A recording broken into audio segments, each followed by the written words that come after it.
Welcome. You have reached review time with Imperial, and today's review will be Raising Kanan, Season 2, Episode 3. Let's get into it. So, right off the bat, before we get into uh, review, subscribe and like channel, leave a comment. If you feel you want to engage in the conversation of the Raising Kanan. This was a good episode. It pushed the story further along. Let's start off the bat. Let's get some accolades. First off, to Haley Kilgore playing as jukebox. Those vocals that she hit in this episode was phenomenal. Phenomenal.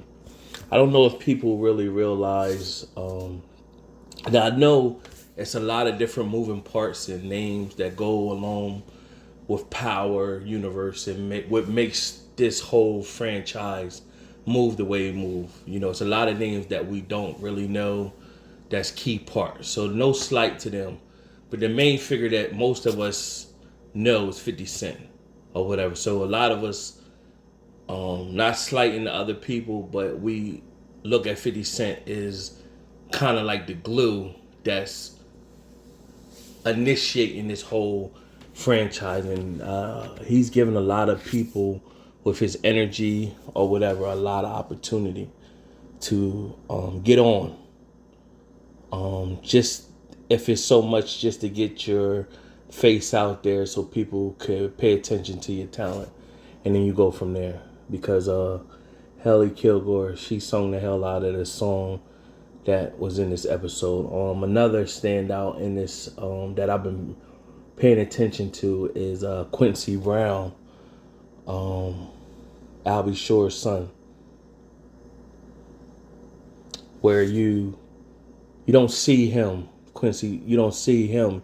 You seeing somebody like he's coming to his own. He's really acting in that role. He gets some lines. This episode was more lines than the most, but he's putting on for that role that he's playing. He's making the most out of his scenes. Let me just say that. He's making the most out of his scenes. So let's get into the episode. So this episode, of course, it was Juke in the studio, and Crown Camacho is telling her, listen, the vocals is phenomenal, but your look is not matching the vocals.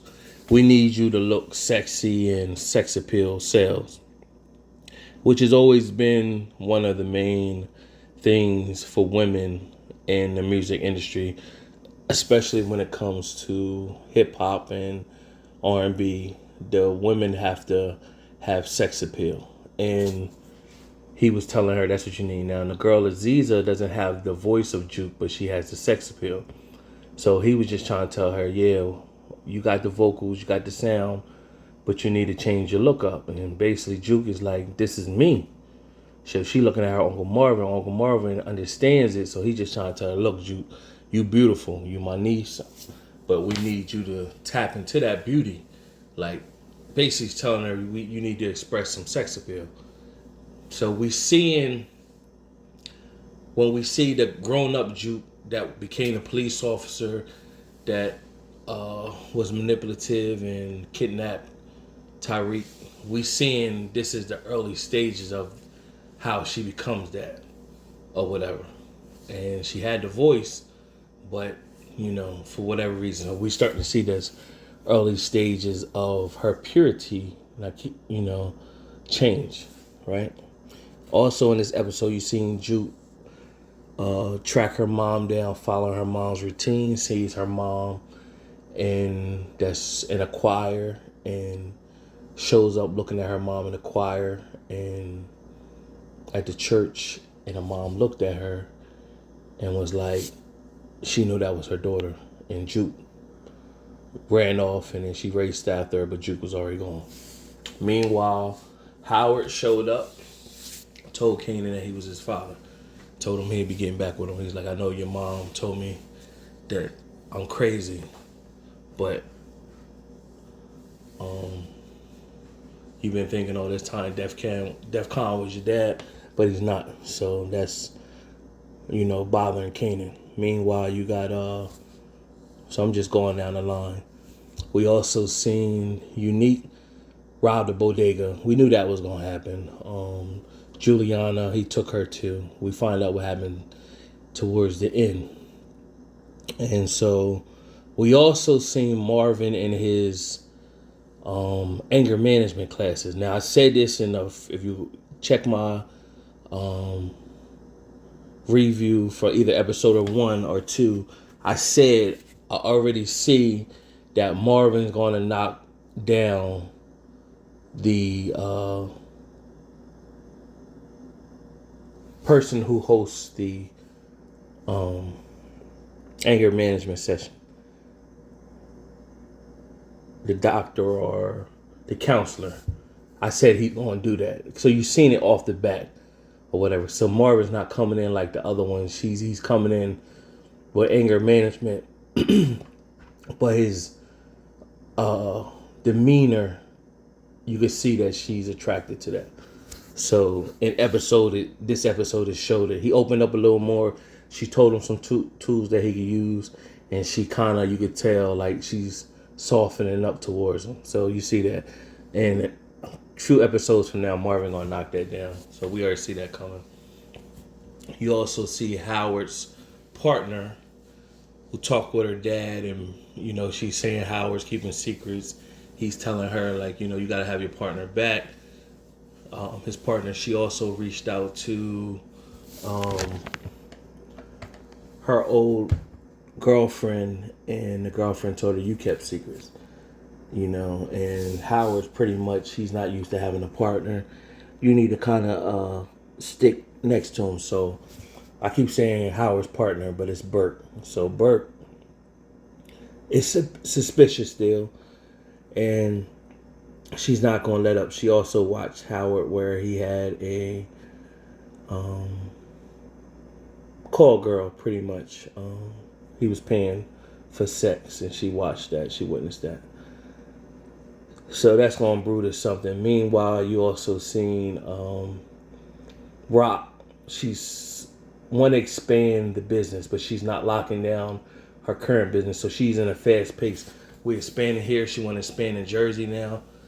Marvin's telling her, like, nah, that's not a good deal. We need to lock down what we got. She like, nah, we expanding, we franchising.